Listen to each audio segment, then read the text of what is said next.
Tęsdami pažintinės kelionės po Lietuvą, šią gražią rugpjūčio 3 dieną vykstame iš vieną iš paslaptingiausių ir tikrai įdomiausių šalies kampelių, būtent Orvidų sodyba muziejų, įsikūrusi Gargždelės kaime netoli Salantų miestelio.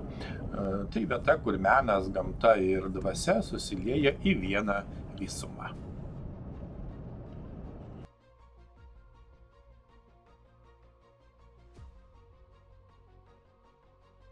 Šiandien yra puikus rugpjūčio sekmadienis. Ir atvykome į Žemaitiją, netoli būtent Salantų. Yra maždaug 2 km nuo Salantų yra Orvidų sodyba muziejus. Ir tai, galima sakyti, muziejus po atviru dangumi.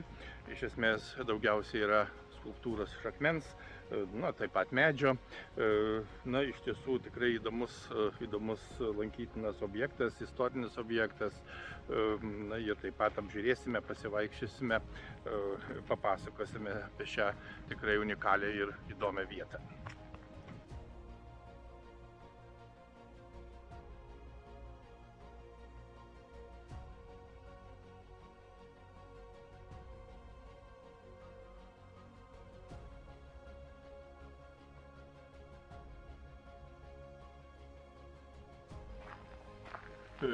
Šis sodyba muziejus išties unikalus muziejus po atviru dangumi, kaip jau ir minėjome, esantis Gargždelės kaime, Kretingos rajone.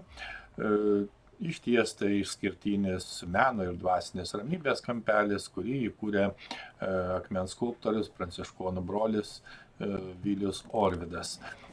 Sodyba muziejus yra laikoma viena unikaliausių Lietuvoje. Šis parkas iš paukščio skrydžio, tam tikrą prasme primena Dievo akį.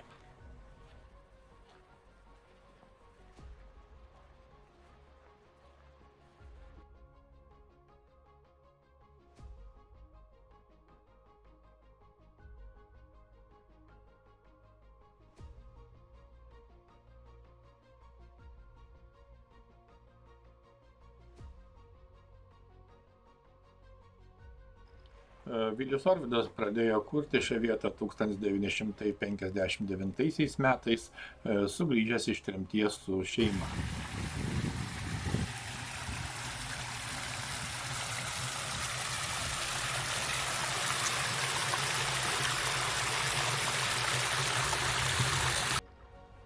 Ir menininko tikslas buvo sujungti gamtą ir žmogaus kūrybą, atspindėti asmeninę, dvasinę ir, žinoma, meninę pasaulėžiūrą. Parke galima rasti akmeninių skulptūrų, kryžių, meninių objektų, netgi sovietinį tanką bei įvairių religijų simbolių, katalikybės, pagonybės, budizmo, įvairių astrologinių ženklų.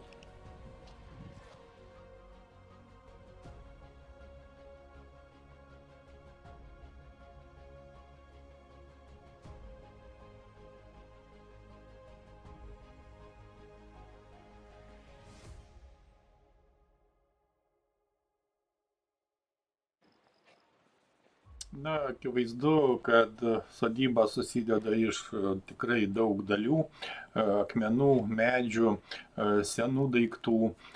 Apie ją nieko negalima spręsti be visumos, pamatęs vieną kurį nors akmenį.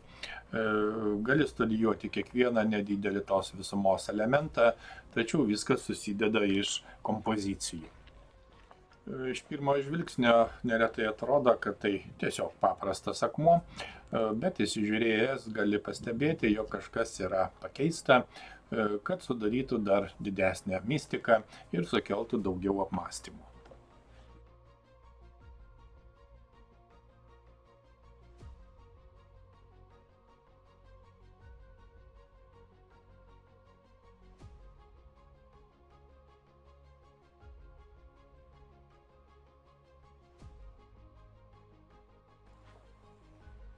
Na, akivaizdžiai matome, kad sodyba išraižyta įvairių takų, takelių, tad pasiklysti gana lengva.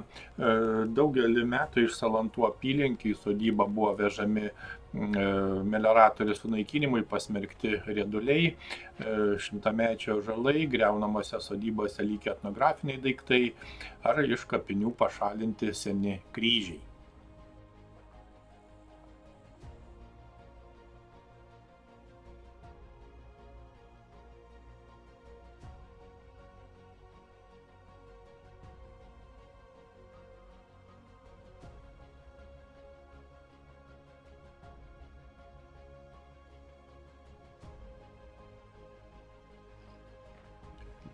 Čia yra taip pat akmeninė koplyčia, kurią planavo ir rengėsi pastatyti pats Vilius Orvidas. Ši koplyčia turėjo būti unikalaus dizaino akmeninio statinio dalis. Deja, skulptorius nespėjo baigti šio statinio. Manoma, kad pats Vilius Orvidas šią koplyčią matė kaip aukštos dvasinės reikšmės objektą, kuris turėtų tapti sodybos dvasiniu centru, kviečiančiu lankytojus į savistabą ir ramybę.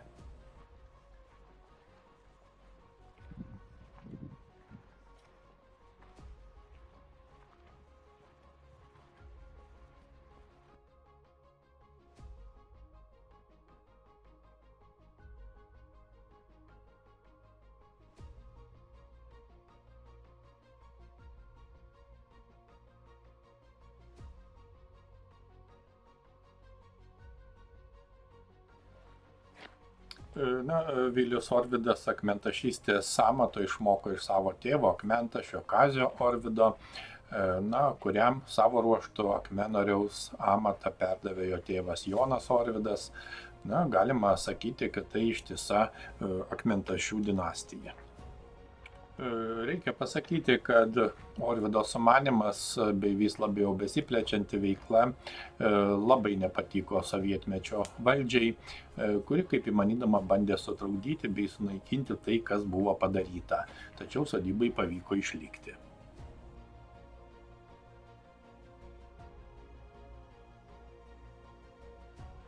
Žinoma, svarbu paminėti, kad Vilius Orvidas visada su džiaugsmu priglausdavo ir nei vieno neatstumdavo.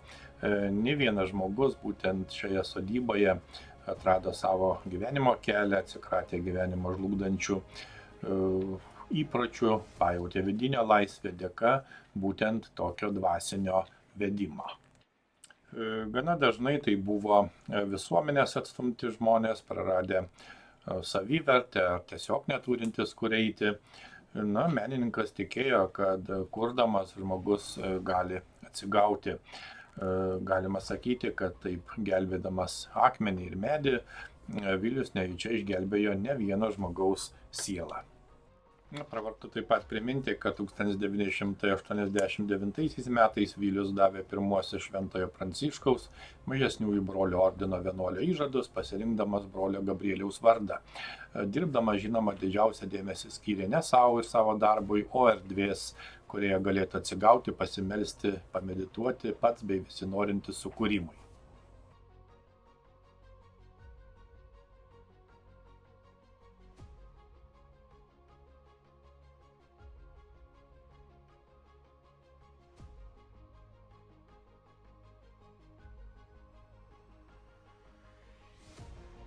Neabejotina, kad kiekvienas šios sodybos lankytojas savaip, savitai supras šį sukurtą įdomų pasaulį, tačiau abejingų jo kūrybai tikriausiai nebus. Akmenyse tiek daug paslėptos mistikos. Sakoma, kad blogas žmogus čia negali ilgai ištverti, o ieškantieji vėl ir vėl sugrįžta.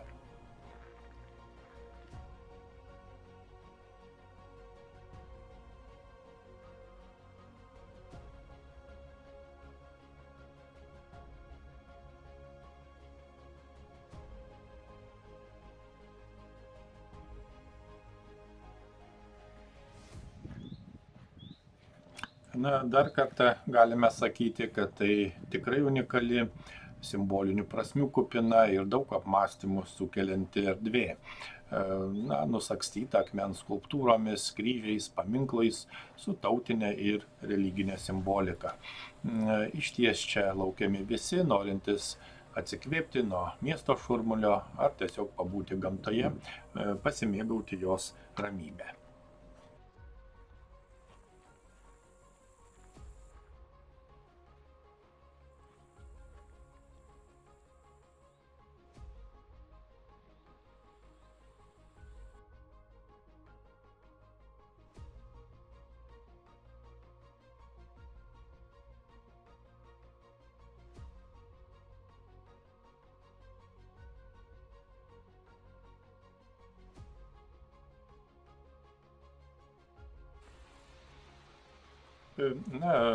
Vilius Orvidas neturėjo formalaus meninio išsilavinimo, tačiau sukūrė išties originalias skulptūras, antkapinius paminklus ir, žinoma, unikalų muziejų po atviru dangumi, būtent savo gimtinės sodyboje. Kaip jau minėjome, sovietų valdžios spaudimo metu sodyba buvo įvardyjama kaip religinis ir savarankiškai kūriamas objektas, keletą kartų grasinta ją sunaikinti, tačiau Vilius pats atkakliai ją puoselėjo. Beje, ant vieno iš akmenų yra toks užrašas, kad komunizmas yra pasaulio skausmas.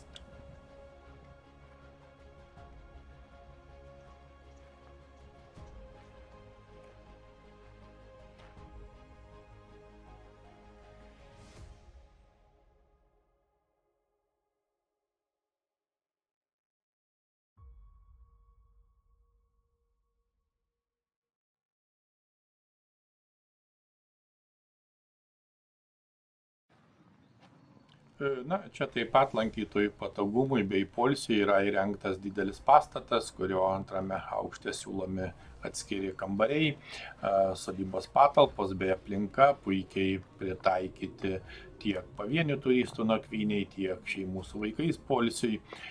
Poilsiaujant sodyboje galima netgi žvejoti bei vėžiauti pačioje sodyboje esančiose vandens telkiniuose. Kitaip sakant, tai ne tik muziejus, bet ir vieta apsistoti, pailsėti.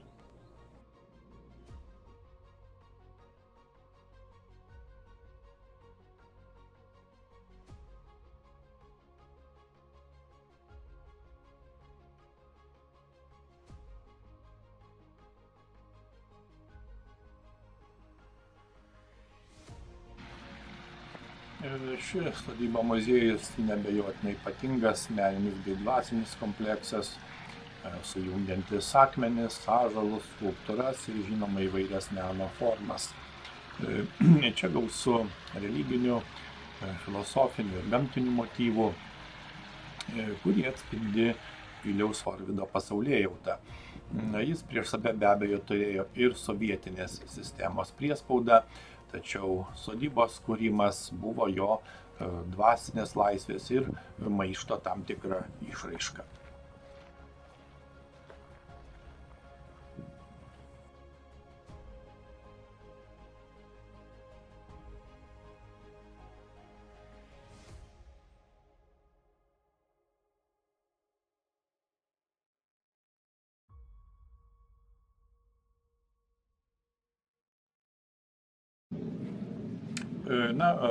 Per laiką sodyba tapo išties svarbiu kultūros objektu, kuris sulaukė ir tarptautinio dėmesio. Čia vyksta įvairūs plenerai, įvairūs meno renginiai.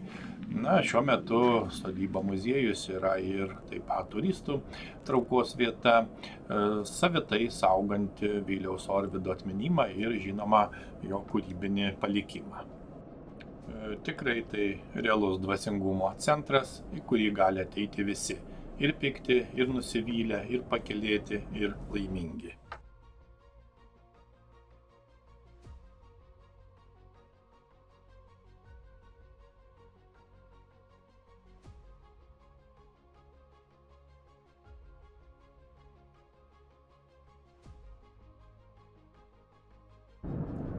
Apsilankymas šioje sodyboje muziejuje išties neeilinė pažintinė kelionė.